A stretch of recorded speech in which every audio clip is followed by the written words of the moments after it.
harta dan anak-anak. Orang yang tidak punya harta, orang yang alhamdulillah dia cuma kerja jadi kuli, tidurnya enak nggak? Dia nggak mikirin apa-apa. Besok gimana ya? Besok apa kata besok? Orang kaya 24 jam dia tidak pernah istirahat. Tidak pernah istirahat memikirkan harta. Tapi orang miskin, mereka adalah orang-orang yang bakal masuk surga lebih dulu. Berapa hari mereka masuk surga lebih dulu? 40 tahun. Berapa? 40 tahun berapa? 500 tahun sebelum orang kaya masuk surga, orang miskin masuk surga dulu. Kenapa nggak ada yang mau dihisab dia? Mati gak bawa apa-apa. Orang kaya mati miliaran yang dia tinggal. Maka hitung-hitungannya butuh lama untuk mempertanggungjawabkan. Orang-orang miskin akan masuk surga lebih dulu. Maka dalam hadis yang dihasan oleh Syekh Al-Albani riwayat Daruqutni masalah atau Tabrani, Rasulullah SAW berdoa, Allahumma ahyini miskinan wa amitni miskinan wa hsyurni fi zumrati. Daruqutni masalah atau Tabrani, Rasulullah SAW berdoa, Allahumma ahyini miskinan wa amitni miskinan wa hsyurni fi zumratil masakin. Ya Allah, hidupkan aku dalam keadaan miskin, matikan aku dalam keadaan miskin, kata dia, dan kumpulkan aku dengan orang-orang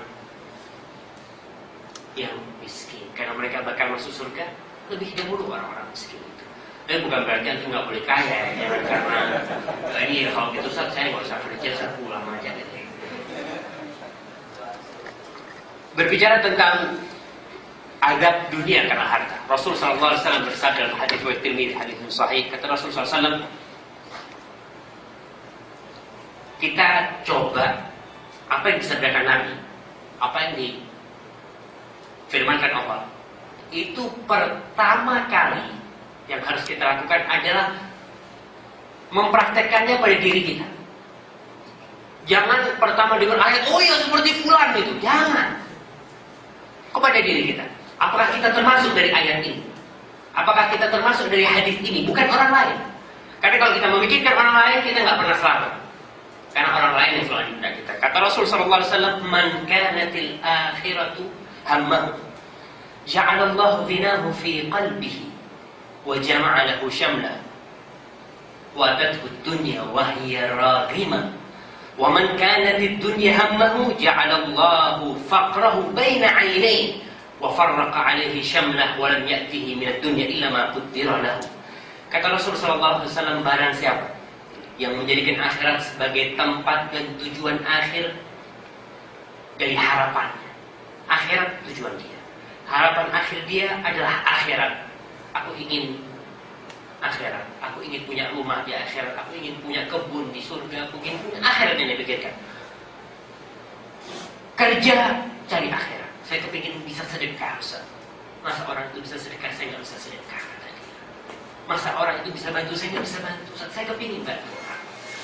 Maka apa yang Allah akan berikan kepada orang yang menjadikan akhirat sebagai harapan dan tujuan akhir dia, Allah akan menjadikan kekayaan di hatinya. Allah akan menjadikan kekayaan di hati dia, sehingga orang yang hatinya kaya,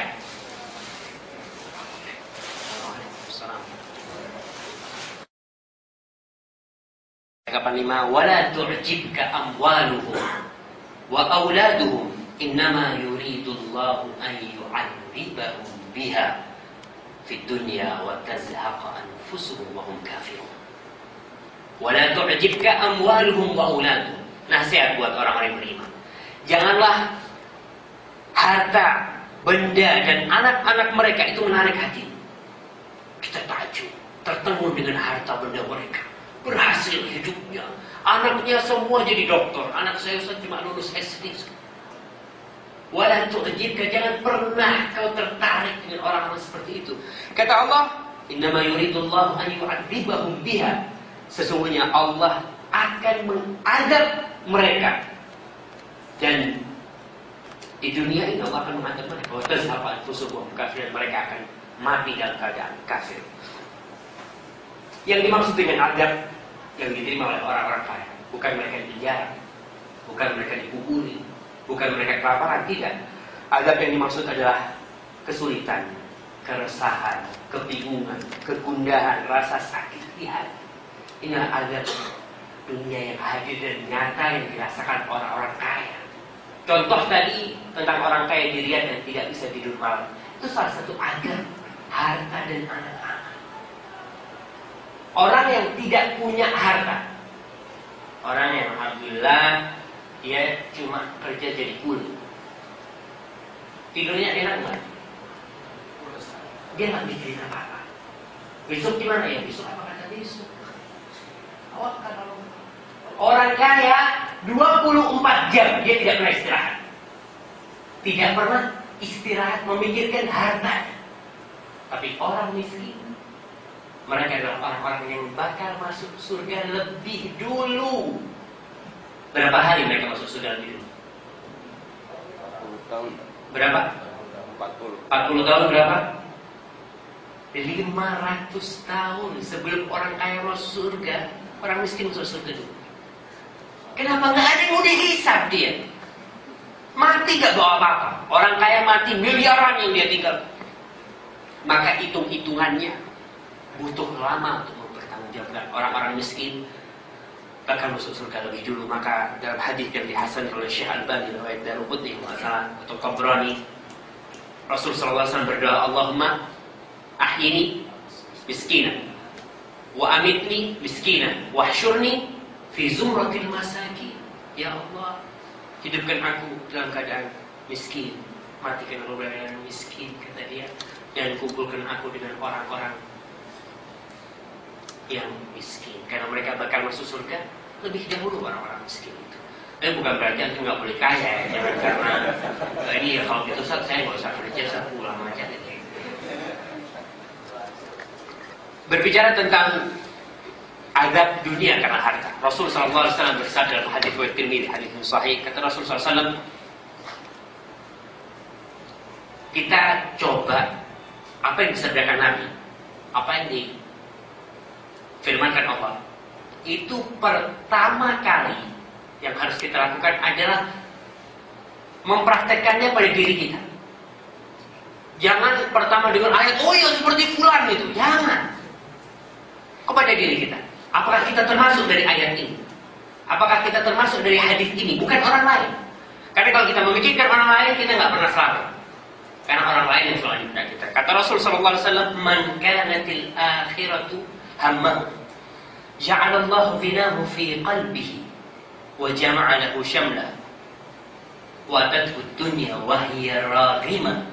Wa man kanatid dunya hammahu, ja'alallahu faqrahu baina 'ainayhi, wa farraqa 'alaihi syamlah, wa lam ya'tihi minad dunya illa ma qaddara lahu. Kata Rasul sallallahu alaihi wasallam, barang siapa yang menjadikan akhirat sebagai tempat dan tujuan akhir dari harapannya. Akhirat tujuan dia. Harapan akhir dia adalah akhirat. Aku ingin akhirat. Aku ingin punya rumah di akhirat. Aku ingin punya kebun di surga. Aku ingin punya akhirat yang dia pikirkan. Kerja cari akhirat. Saya kepingin bisa sedekah, Ustaz. Masa orang itu bisa sedekah, saya nggak bisa sedekah. Masa orang itu bisa bantu, saya nggak bisa bantu, Ustaz. Saya kepingin bantu. Maka apa yang Allah akan berikan kepada orang yang menjadikan akhirat sebagai harapan dan tujuan akhir dia, Allah akan menjadikan kekayaan di hati. Allah akan menjadikan kekayaan di hati dia, sehingga orang yang hatinya kaya,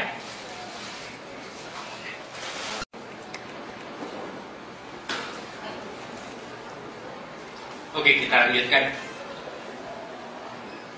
Kita masih bersama hadis Nabi Muhammad SAW, man kana fil akhiratu hammahu, barang siapa menjadikan akhirat sebagai tujuan, tempat dan tujuan akhir dari harapannya, yang ada di hati dia adalah akhirat, Allah Subhanahu wa taala akan menciptakan kekayaan di hati.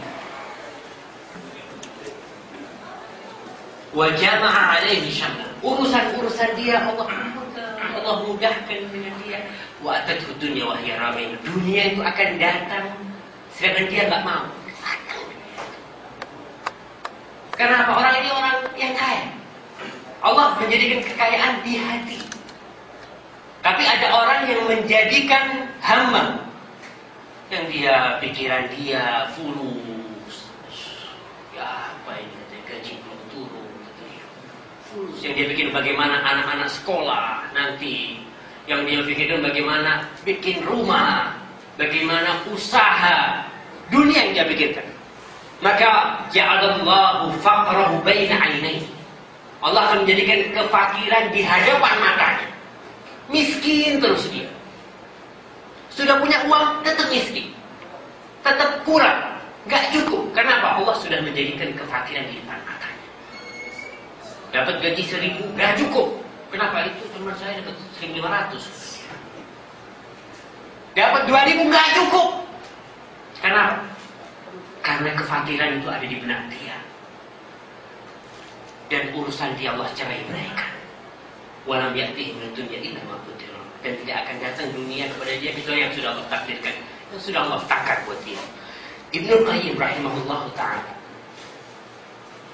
menjelaskan tentang azab yang diterima oleh orang-orang yang diperbudak oleh dunia. Yang keinginan dia adalah dunia, cita-cita dia fulus. Wiritannya dolar. Subhanallah, nggak ada. Real. Rupiah enggak, rupiah rendah sekarang. La haula wala quwwata. Ibnu Qayyim mengatakan tentang orang kaya yang seperti ini. Kata dia, wa min ablaghil adzab fid dunya. Bahwa salah satu azab dan siksa terpedih di dunia. Kata Ibnu Qayyim apa? Tashtitus syaman wa tafriqul qalbi wa kaunul faqri musbah ainil abdi la yufariquhu. Azab yang terpedih di dunia ini adalah, kata Ibnu Qayyim, dicerai beraikannya urusan. Banyak fulus tapi dicerai beraikan. Kenapa? Masuk rumah istrinya minta cerai. Aduh, kata dia. Wanita banyak sih, kata dia. Anaknya gak mau sekolah, pembantunya nyuri. Astagfirullahaladzim, fulus. Tapi Allah cerai beraikan urusan dia. Kemudian Allah menjadikan kefakiran itu di depan matanya, la yufariquhu, tidak pernah berpisah dengan dia. Walaula sakratu usyaqid dunya bihubbiha lastaghatu min hadzal adzab ala anna aktsaruhum la yazalu yashku wa yasrukhu minhu. Kata Ibnu Qayyim, andai kata bukan karena mabuknya pencinta dunia dengan dunia, karena dia sudah terbuka